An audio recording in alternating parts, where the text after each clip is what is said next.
La question qui revient sans cesse dans les CSE que j'accompagne est bien souvent liée à l'URSSAF et à l'interprétation des tolérances ministérielles qui régissent les activités sociales et culturelles. Petit tour d'horizon des points importants à travers deux affirmations.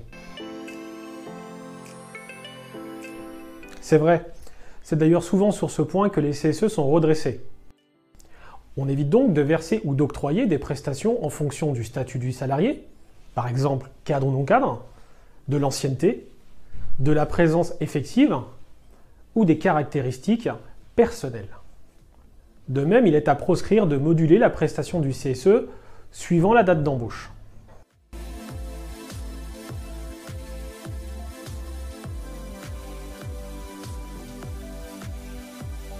C'est faux. Pour ne pas être soumis aux cotisations sociales, le CSE doit respecter plusieurs points.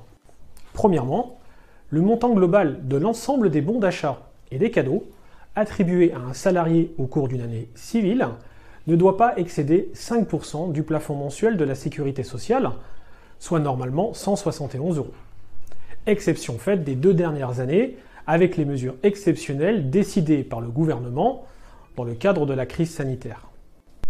Ensuite, le bon d'achat doit être en lien avec des événements bien précis comme les naissances et les adoptions, les mariages et les PACS, les départs à la retraite, la fête des pères et la fête des mères, la Sainte-Catherine et la Saint-Nicolas, Noël, et la rentrée scolaire pour les salariés ayant des enfants âgés de moins de 26 ans dans l'année civile d'attribution du bon d'achat.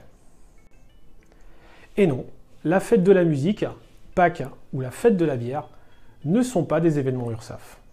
Enfin, il faut que le bon d'achat attribué soit en lien avec l'événement pour lequel il est attribué.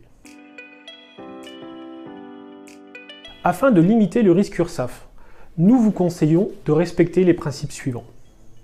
Ayez une communication efficace auprès des salariés concernant les activités proposées par le CSE. Instaurez des critères d'attribution qui ne soient pas discriminatoires. Et enfin, choisissez des prestations qui entrent dans la définition des activités sociales et culturelles et qui respectent le cadre des tolérances ministérielles.